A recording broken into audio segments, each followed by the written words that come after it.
হযরত আব্দুল্লাহ ইবনে আব্বাস রাদিয়াল্লাহু তাআলা আনহু হলেন ইমামুল মুফাসসিরিন এবং রাসূলুল্লাহ সাল্লাল্লাহু আলাইহি ওয়াসাল্লামার চাচাতো ভাই। রাসূলুল্লাহ সাল্লাল্লাহু আলাইহি ওয়াসাল্লামার বরকতময় যুগে তিনি ছিলেন খুব অল্প বয়সী।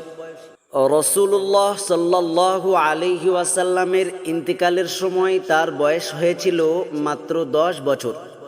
এত অল্প বয়সে ইলম শেখার তেমন সুযোগ লাভ হয় না। তিনি বলেন, রাসূলুল্লাহ সাল্লাল্লাহু আলাইহি ওয়াসাল্লামার ইন্তেকাল হলে আমার মনে চিন্তা জাগলো যে রাসূলুল্লাহ সাল্লাল্লাহু আলাইহি ওয়াসাল্লামার জীবদ্দশায় তো আমি তার থেকে ইলম অর্জন করতে পারিনি। এখন তিনি দুনিয়া থেকে চলে গিয়েছেন, যেসব হাদিস অন্যেরা তার থেকে শিখেছেন সেগুলো আমি কিভাবে শিখতে পারি। আমি চিন্তা করলাম, রাসূলুল্লাহ সাল্লাল্লাহু আলাইহি ওয়াসাল্লামের বড় বড় সাহাবী যারা তার থেকে হাদিস শিক্ষা করেছেন তাদের থেকে আমার হাদিস শিখতে হবে। তাই আমি স্থির সিদ্ধান্ত গ্রহণ করলাম যে আমি বড় বড় সাহাবীর নিকট যাব এবং তাদের থেকে হাদিস শিখব।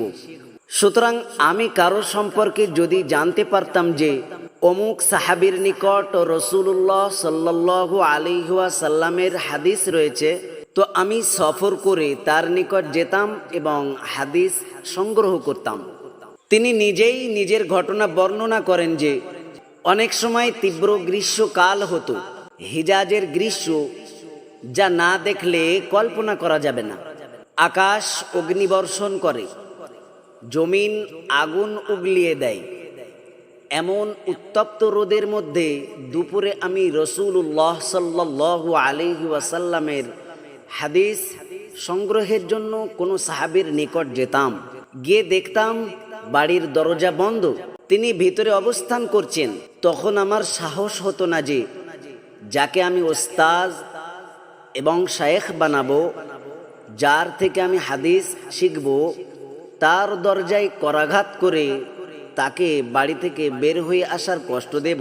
আমার কাছে এটা বেয়াদবি মনে হতো। এ কারণে আমি দরজায় করাঘাত না করে বাড়ির বাইরে অপেক্ষা করতাম। তিনি নিজে যখন বের হয়ে আসবেন তখন আমি আমার প্রয়োজনের কথা বলবো।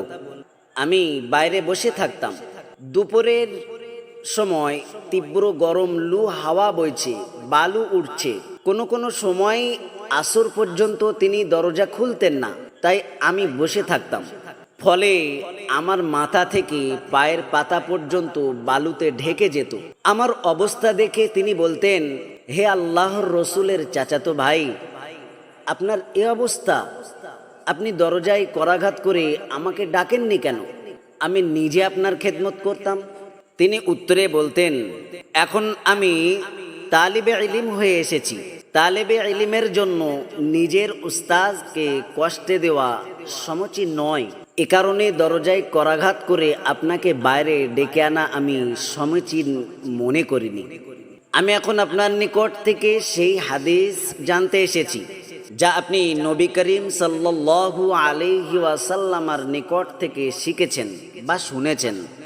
এত কষ্ট ও ত্যাগ স্বীকার করে তবে হযরত আব্দুল্লাহ ইবনে আব্বাস রাদিয়াল্লাহু তাআলা আনহু ইমামুল মুফাসসিরিন হয়েছেন। এরূপ এক দুটি দৃষ্টান্ত নয়, বরং সকল সাহাবায়ে কেরাম ও তাবেঈনে ইযম এরূপ মেহনত, মুজাহাদা ও কষ্ট কুরবানি করেই এসব হাদিস শিক্ষা করেছেন।